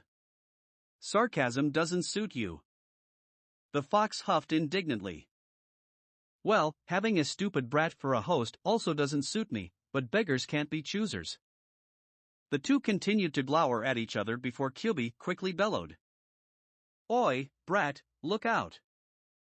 Naruto spun around and barely avoided the skeletal hand that had been reaching for his throat. He sloshed in the ankle-deep water and rolled to his feet awkwardly, stumbling as he did so. Whoa! Close one! Naruto huffed. He glared at his attacker. What's the big idea? The figure glanced down at his outstretched hand disappointingly and turned to face our whiskered hero. I'm not as fast as I'd like to be, the figure murmured. And this is very taxing on my chakra to materialize in your mindscape like this. Naruto narrowed his brow at the figure and backed up towards the cavern's wall warily. What are you talking about? What's a mindscape? The Kyubi just facepalmed from its cage. I'll never understand why you mortals assume that the bad guy will just sit down and explain what they mean to you. Naruto once again glared at the Kyubi, who cocked an eyebrow in challenge. Naruto held firm and the great fox sighed. Listen carefully, Shrimp Dash, began the fox, only to have to endure a dozen or so choice words from the boy, who was adamantly defending his height. Your mindscape is essentially where your mental and physical energies converge. Naruto squinted at the fox, trying to make out the last bit of information. He was obviously failing, however. The Kyubi groaned. It's like a home for your energies. I'm sure if you can pull your head out of your butt long enough, you'll learn about them soon. Anyways, only you should be able to exist here. I don't count, since I'm sealed inside you. This is where my form exists, get it? Now, Naruto may act like a dunce sometimes, but he's not stupid. People never gave him any credit. Did they really think an idiot could effectively prank a village while remaining anonymous? Especially in a village full of ninja? Of course not. But that didn't stop people from thinking he was a few marbles short of the bunch. Stupid villagers. He nodded at the Kyubi's explanation and faced the dark figure who was still standing in the same place, watching him intently. So, you're saying that this person, Naruto began, pointing at the masked figure, isn't supposed to be able to be here? Then how do I get him out? Kyubi thought for a moment and then replied. I would think that you would simply force him out. Naruto's sweat dropped. It was that easy? He thought. The figure laughed openly and, for a third time, shook his head. There's no need to try that, Naruto-kun, it said dismissively. Firstly, you're not strong enough to do that to me, even with the Kyubi's help. Both Naruto and the Kyubi bristled at that jibe. Naruto more so, because he knew that it was true, at least, for him. And secondly, the figure continued. I'm not here to fight you, in fact, I've come with a simple favor. Naruto almost had to ask the figure to repeat itself. A favor? He thought in wonderment. This guy stalks me my whole life, and all he wanted was a favor? Why couldn't you just ask me for the favor? Why all the sneaking around, huh? Naruto asked in annoyance. The figure chuckled. Oh, this isn't the kind of favor you can just ask on the street. It is, in a manner of speaking, a life and death kind of thing. Naruto's gaze hardened. Then what do you want? The figure stood quietly for what seemed like forever, before he simply replied. I want you to entertain me by staying alive, Naruto-kun. Naruto clenched his fists in outrage. What the hell kind of request is that, you jackass? The figure remained silent, and then turned to the Kyubi, as if Naruto's outburst was irrelevant, which to the figure, it probably was. And you, Ninetales, the masked figure continued. Do what you will, as long as you do not get taken before I can get my hands on you. Kyubi's fur stood up on end in rage, and he snarled belligerently. You dare to command me? Come here and I will show you what happens to those who insult me. The masked figure made no move to approach the enraged-tailed beast, and instead returned its stoic gaze onto Naruto, who was still angry about the figure's earlier request. That is all I have to say to you, personally. But, I feel it is only fair to warn you, Naruto-kun. Naruto gulped and backed farther away at the cold feeling he was getting up his spine from the figure's stare. I will not stop following you. I will not stop testing you. And most of all. At this point, the cold, foreboding aura was so strong it was become tangible in the cavernous room. Even the Kyuubi stumbled back a step from its potency. I will possess the fox, and when I require it, you will give it to me, along with your life, willingly. And with that, the mysterious figure vanished in an eerie gust of shadow into nothingness, while Naruto woke up in his bed, screaming, the masked figure's warning dominating his thoughts. When Naruto awoke, he was greeted by a sight that almost made him yell out in fright again. Right in front of his bed, sword drawn and ready for battle, was Nico the ANBU, who was scanning the confines of his bedroom warily. When she made eye contact with him, she lowered her blade. Is everything alright, Naruto-san? She asked. I heard you yell and came immediately. Naruto nodded absent-mindedly, but didn't respond. He wanted to say that everything was fine, but he wasn't sure that it was. He had just been told that he had the very monster that tore apart Konohagakure on a rampage sealed inside of him, not to mention that his shadow had appeared before him and gave him a chilling message.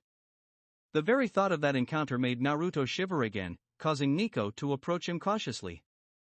When she was close enough to observe him, she simply asked, Bad dream? Naruto nodded quickly and averted his eyes from her cat-like mask and replied shakily. You have no idea, Nico-san.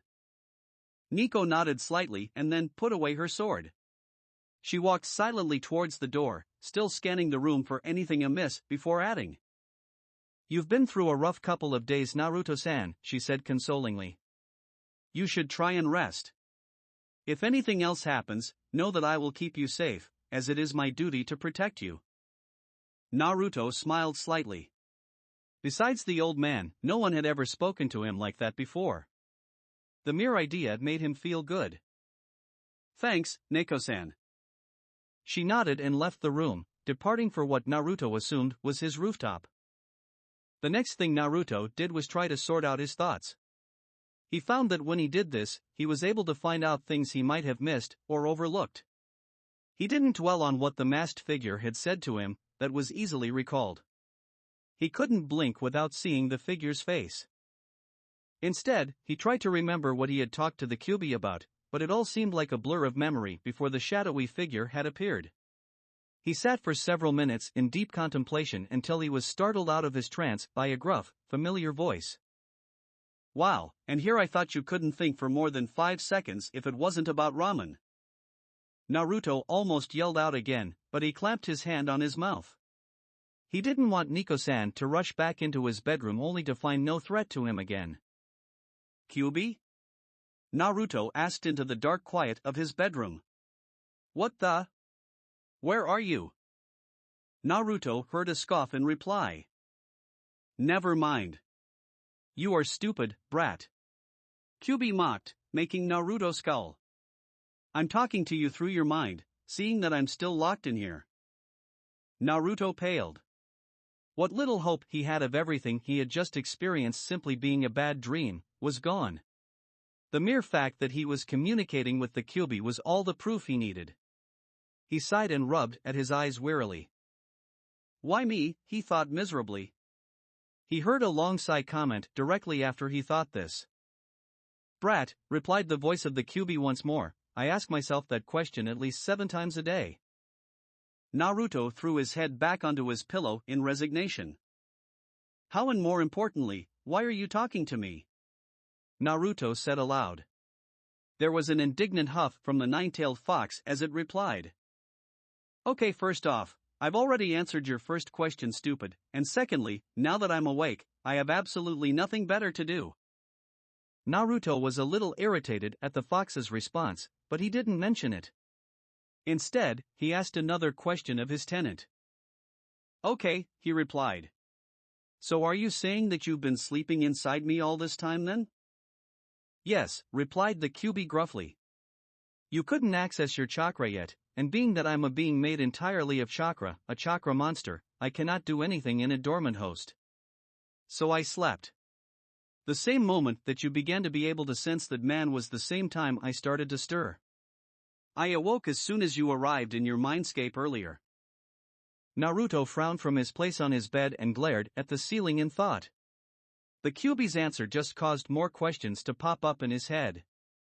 He had no clue what a chakra monster was, nor did he understand what the fox meant by dormant host. What's a chakra monster, was Naruto's next question.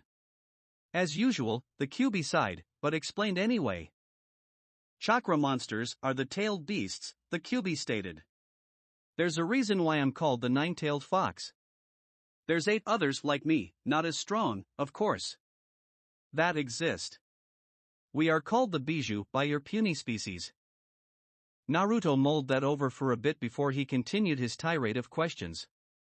He figured that he was most likely annoying his prisoner with all of his questions, but the fox didn't seem reluctant to answer any of them, so why not press his good fortune?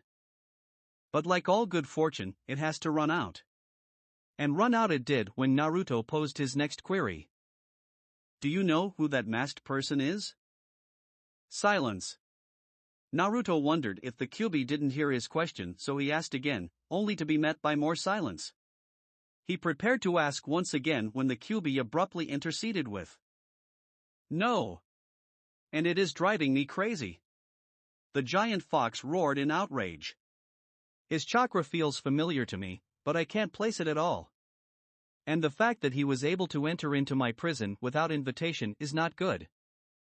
For what felt like the umpteenth time, Naruto frowned. Why is that bad?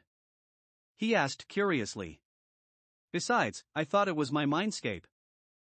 The Kyuubi growled in agitation and replied. You're missing the point, brat. One does not simply walk into Mordor. Into where? Naruto asked in bewilderment. The Kyuubi sighed in response. Never mind, it grumbled. The fact is, people can't just walk into your mind. There is a clan in this Kami-forsaken village that has that ability, but even they would be incapable of reaching me. That man is not one of them, as far as I know, so how he accomplished such a feat is beyond me. Naruto took that information in and sat up in his bed. He glanced at his battered alarm clock on his bedside table and read the time, which was 4:30 in the morning. He groaned. I can't go see the old man now. He grimaced in realization. No doubt the Hokage would be asleep at home right now. Of course, he could still be in his office, but be asleep on a stack of paperwork. The Kyuubi threw his 2 Ryo into the equation.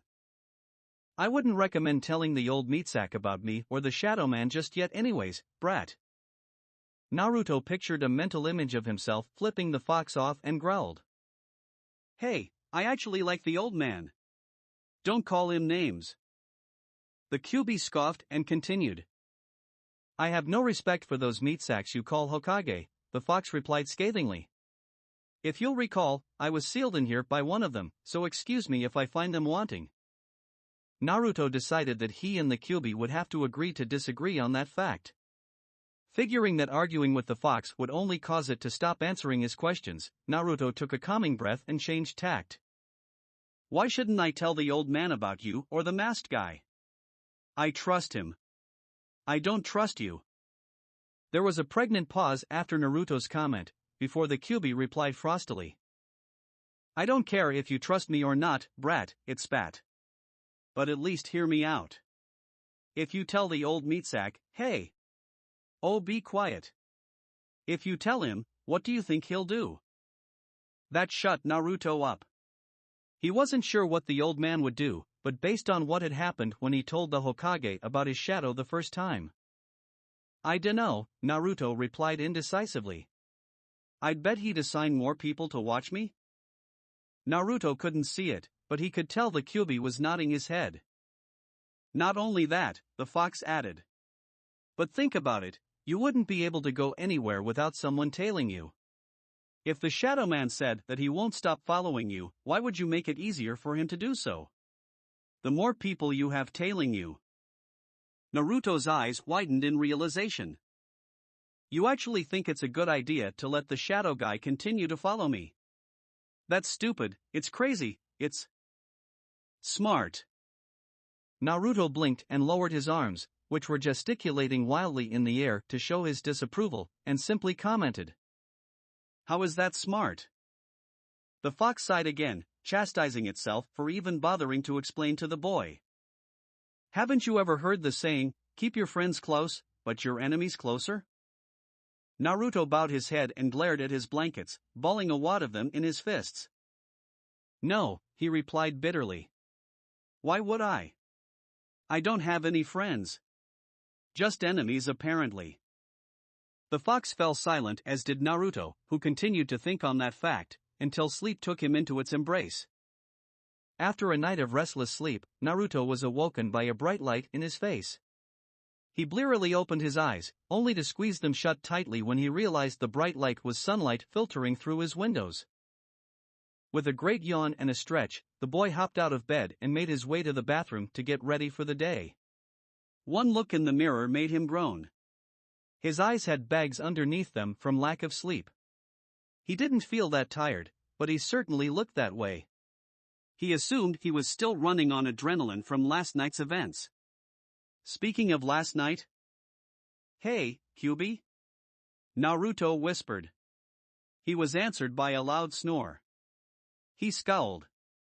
"It must be nice to sleep all day, stupid fox," he thought bitterly as he hopped in his shower.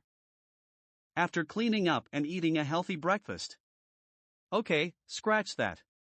A very bad breakfast of 5 instant ramen, Naruto made his way towards the Hokage tower as quickly as possible. He hadn't forgotten in the events of last night that the old man had told him that he had a surprise for him. With that thought to stir him onward, he made his way to the tower, bounded up the steps, completely ignored Kamiko, who tried futilely to intercept him, and plowed right through the doors of the Hokage's office. "Good morning, old man," Naruto bellowed. Sarutobi, who was peacefully smoking his pipe behind his desk, smiled warmly at him. "Ah, Naruto-kun. You're early," Sarutobi said. "No doubt you're eager to hear what surprise I have in store for you?" Naruto nodded enthusiastically and strode over to Sarutobi's desk, where he invited himself to take a seat on a chair. "You bet, old man." Kyubi was nodding his head. Sarutobi chuckled and shook his head. Then, his face and tone grew more serious. "Now, Naruto-kun," he began. Naruto sat up straighter in his chair. "All of this business with your shadow has me worried. Especially after the events of last night concerning Anko-chan's imposter." Naruto shivered at the memory of that, and glanced at the window behind the old man's desk. He was surprised that it looked as good as new. Sarutobi followed the boy's gaze and smiled slightly. "I had it replaced soon after you left," Sarutobi informed him. "I wouldn't want to catch a cold while doing my paperwork, now would I?" Naruto and Sarutobi both shared a laugh at that. "Going back to my earlier statement," Sarutobi said, regaining his more solemn tone. "I have decided that you must start training earlier than most children your age. If an event such as the one last night were to occur again, and you were not prepared, I fear what will happen. Do you understand, Naruto-kun?" Naruto nodded excitedly. "Ninja training? What 6-year-old kid would pass that up?" Sarutobi chuckled at his expression and continued. "And of course, to begin training, you need a sensei. And I believe I have just the perfect candidate." Naruto's eyes grew with poorly concealed delight. Who would he get? Someone famous? It would have to be someone who was super powerful, right? His answer came in the form of a dark object that came hurtling towards the window of the Hokage's office rapidly. Naruto backed up at once and Sarutobi groaned as he spotted the fast-moving projectile. "I just had the window replaced, why would she?" He was rudely interrupted when the dark shape smashed through the window, tumbling and tossed for kunai and a banner into the air with deadly precision. For A and Bu appeared around the Hokage, but upon seeing the culprit began to stand down. Naruto, however, could only stare at the banner that was now set perfectly above the Hokage's desk in horror, and a slight amount of impressed awe. For it wasn't so much the way the person entered, or the fact that they were now posed ridiculously on the desk of the Hokage, but more so who the person happened to be. Naruto was only able to croak out what the banner read before he fainted in terror and disbelief. The single, sexy, and unbelievably amazing sensei, Anko Madarashi. And as Naruto gave in to darkness, he vaguely thought that he'd be better off learning to deal with the Kyuubi and his shadow on his own. When Naruto came to, he was vaguely aware of something nudging him hard in the side, and opened his eyes groggily. He blinked hard when he realized what was going on.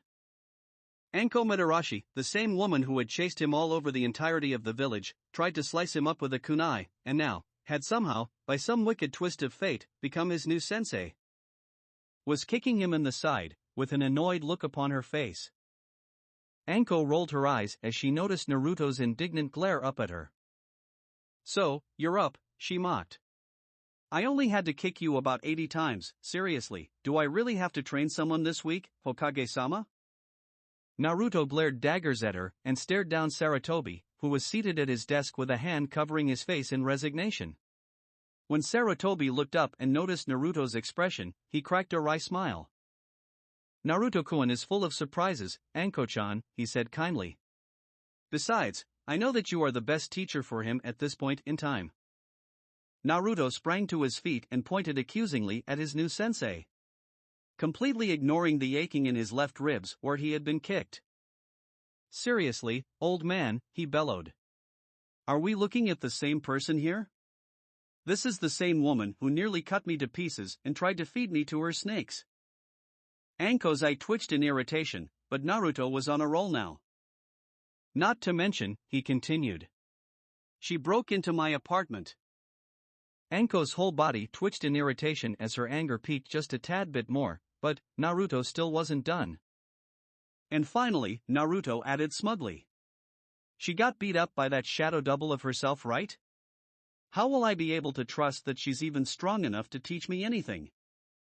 Naruto smiled victoriously until he saw the look of utter fear on the old Hokage's face, followed by a very cold feeling running up his spine. He hesitantly turned to look at Anko, whose face was hidden in shadow. When Anko looked up, she had a pleasant smile on her face, although her actions belied her calm disposition. This was because she had a handful of kunai and shuriken clutched in her grasp and was pointing them all at Naruto, who went pale as a ghost and gulped. Anko tilted her head to the side cutely and declared, "Not strong enough, am I?" Lesson number 1: Brat, Dodging and Endurance. Naruto's cries for mercy were heard throughout the Leaf Village. Sarutobi held his face in his hands in utter defeat as he looked at the ruins of his office after Anko and Naruto ventured elsewhere to continue their game of Snake Hunts the Fox. 2 bookshelves were toppled over, kunai and shuriken pierced the walls in various places, and if that wasn't bad enough, there was his paperwork. His paperwork was sucked right out of the window that Anko smashed through during her grand entrance. He had already dispatched a few ANBU to try and collect the drifting documents that had to be floating in numerous places throughout the village, but he knew that even the best of the best ninja in the village wouldn't be able to complete that mission. It was impossible. Sarutobi almost wept tears of unmitigated sorrow when Kimiko, his secretary, came into his mess of an office carrying a brand spanking new pile of documents and papers for him to look over.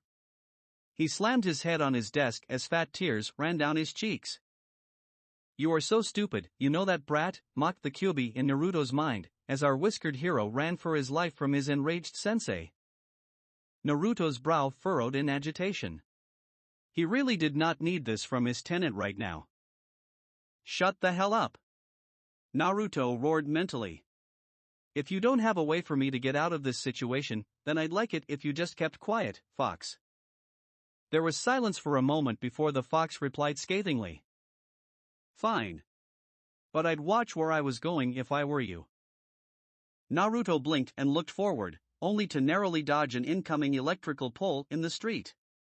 He stopped to catch his breath for a moment, after avoiding a potentially painful experience, when he was promptly reminded why he was running in the first place. A volley of shuriken whisked past him so closely he watched as a few stray strands of his golden locks fluttered right before his eyes. With a startled yelp of panic, Naruto took to the streets again, pushing through villagers and shinobi alike, who all growled and glared at him as he passed. They stopped, however, when they once again felt an oppressive aura rapidly approach them in the wake of the village outcast, and wheeled around to see the stuff of nightmares. Anko Madarashi was on the warpath. She flickered past fellow Konoha ninja and terrified villagers alike as if they were nothing but dust on the wind.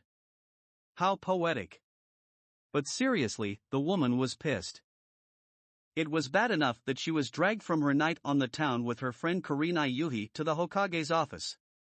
Understandably, she was irritated about that, but that only turned to outrage when the old geezer had requested that she take on the young Uzumaki as a student, in order to prepare him for the academy, and more importantly, if he ever had to face his mysterious shadow nemesis on his own. There was a lot of screaming, pouting, and generally outlandish complaining on Anko's part, but the old Hokage had held firm in his request to the point where Anko had to acquiesce. She didn't have anything against the boy really. Okay, that wasn't entirely true. She had nothing against the boy and his burden. She had everything against the fact that in the span of a day and a half of knowing him, the same boy had spit in her face, challenged her temper, and called her weak, right in front of her leader's face.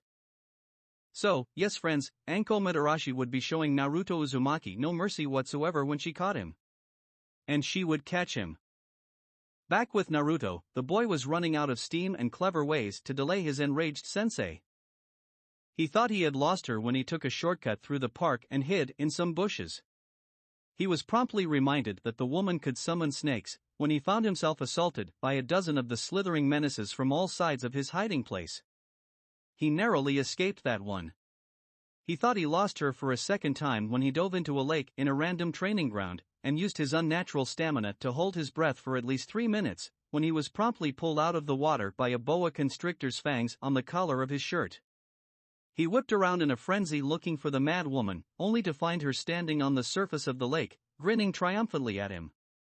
When she got close enough, Naruto did the only thing he could think to do in his current predicament, which was to spit lake water in her face, which temporarily delayed her revenge long enough for him to slip away. But once more, he underestimated just how badly Anko's retribution for his transgressions went. And now, Naruto found himself running out of ideas, energy, and hope that he would get out of his current dilemma unscathed and alive. Our hero tumbled into a deserted training ground with 3 wooden posts in a far corner and rolled onto his back, panting heavily. His mind was racing and his heart felt like it was going to explode. Even when he pulled a prank off and had to escape the wrath of Anbu, ninja, and the rare athletic villager, he never had to exert himself this much. He quickly jumped to his feet, which protested any more movement, and stumbled towards the wooden posts, hoping to hide, if only for a few moments. But it was not to pass. He paled as he noticed a long shadow, and a familiar bloodlust overtake him from his position. He glanced behind him only to croak out one solitary word. Crap. Oh crap, is right on the Rio kid, replied the voice of Anko, who was now stalking toward him as if he was a dead man walking, which he was. I'm sorry I spit water in your face, and called you weak, and... Naruto began in a panicked rush, only for Anko to shake her head and reply. Oh, no, no, no, she cackled derisively, as she closed the gap between them in a few steps. I'm not accepting any more apologies from you. Naruto gulped, and knew he was royally screwed when the Kyuubi added in his head. Brat, it said. For what it's worth, it was a pleasure watching you fight valiantly to the end. For a shrimp-sized meat sack, you did your best. Truly. Naruto replied in the only way his denial-fueled mind could respond. Stop talking like it's over, you overgrown fleabag. There was a brief pause in dialogue as Anko lifted Naruto up by his shirt collar to bring him eye to eye with her, and gave him a sinister grin before Kyuubi replied. Oh, but it is brat. It most certainly is. Anko let out a laugh that would have made Lord Voldemort, Darth Sidious, and Madara Uchiha bow down in respect for her evilness. She narrowed her eyes and said in a wicked whisper. Any last words, brat? Naruto gave his most defiant glare and braced himself for the inevitable darkness that was death as he prepared his last action of his short, but wild life of 6 years. Yeah, he said with an equally devilish grin of his own. Bite me. And spat in Anko's face once more, before he felt a blow to the top of his head, and everything went dark. When Naruto awoke, he noticed a few key things that bothered him greatly. The first? He couldn't move. That was weird. The second? His head hurt. In fact, that was downsizing the gravity of the sensation. His head actually felt like someone had taken a giant hammer and slammed it down on his crown. And the third? When his blurry vision finally cleared, Naruto was greeted by a most unpleasant sight. Anko Mitarashi stood before him, arms akimbo, with a satisfied, yet very sadistic smirk on her face. "Welcome back to the world of the living, brat," she said with a hearty cackle. Naruto rolled his eyes and averted his gaze from her, but Anko was having none of that. She gripped his jaw and yanked his face so he was facing her again and snarled. "Listen here, kiddo, I know that you don't want trained by me, nor do I want to train you. Frankly, you've got a crappy attitude, you're brash, and if you ever become a ninja, with your outlook and recklessness, you'll just end up on the K.I. monument." Naruto had never felt so much animosity for anyone in his life than what he was feeling towards his mentor right now. Even the villagers, who were very low on his list, didn't irk him the way this woman did. Anko released her grip from his face and sighed deeply with her eyes closed in thought, before continuing. "Despite all that," she said in a much more subdued tone, "you've got a lot of potential. And as much as it hurts me, oh so very deep inside to say it, I know with the right training regime and discipline, I can turn you into something more than kunai fodder." Anko thought she gave a wonderful pep talk. Apparently, she did not, because Naruto was glaring daggers at her. "Was that supposed to make me feel better?" he asked sarcastically. Anko tilted her head to the side in thought and replied. "Well, did it?" "No." "Oh," Anko said without a care in the world. "Well, sucks to be you, huh?" A soft ruffling of trees from a soft breeze filled the otherwise silent exchange of glares between the two. Naruto continued to scowl for a few moments more before he sighed. "Okay then, Anko-sensei," Naruto said scathingly. "What are you going to teach me then?" Anko had to double-take at what Naruto had just referred to her as. Being who she was, she completely ignored the obvious disdain as he said it, but the brat had just called her Anko-sensei. And she decided that this might not be so bad after all. "I'll have to come up with some ideas," she explained dismissively. "For now, let's go get something to eat." For the first time since he woke up, Naruto gave a genuine smile. "Hooray!" he cried. "Let's go get ramen, Anko-sensei." There was a poignant silence as they stared at one another. Naruto grinning excitedly from his tied-up position on his post, and Anko, who was completely devoid of expression, tried, and failed to understand what this kid was on about. "You're kidding, right?" she deadpanned. Naruto fervently shook his head. "No. Let's get some ramen." Anko chuckled and shook her head in disbelief. "No brat," she continued. "We're going to get dango." Naruto fired back, with a scowl slowly starting to form on his brow. "That stuff is gross. Ramen would be much better." Anko recoiled as if Naruto had just declared that Masashi Kishimoto would have been better off making his story from the point of view of Sasuke Uchiha. "I might have put too much strain on him during our chase," she panicked mentally. "He's showing serious signs of mental instability." Taking a deep breath to steady herself after her revelation, she smiled kindly and pulled out a lone kunai, effectively wiping the grin from Naruto's face, who paled. "Relax, brat," she said consolingly as she approached him. "I'm just cutting you free." After freeing Naruto, who stretched and rubbed his body where he was bound, Anko tried once more to reason with the apparently shaken child. "Okay," she began genially. "Now that you're free, let's book it to Dangoya." She began to trek off triumphantly, and it wasn't until she reached the edge of the training ground that she realized her young student had not moved an inch. With a quick shunshin, she appeared before him and towered over him with a glare. "Come on, brat," she growled. "I'm starving. Move it." Naruto crossed his arms defiantly and glared back at her. "No," he pouted. "I want to get ramen. What's so great about stupid dango anyways?" Anko closed her eyes and counted to 3. When she opened them, she sighed and placed a soothing hand on the boy's shoulder. "Listen," she said in a very calming tone. "Dango is the force that surrounds us and penetrates us. It binds the universe together." Anko's explanation only served to cause Naruto glare even harder at her. "I want ramen," he declared. Anko blinked and removed her hand from him in shock. She closed her eyes and tried to be reasonable with herself. "Strong I am with the dango, but not that strong." Naruto took her silence as a cue that he had won the argument. "So, Ichiraku's it is. Let's go, Anko-sensei. I'll lead the way." Naruto practically flew to the edge of the training ground, only to find that his sensei had not moved from her position this time.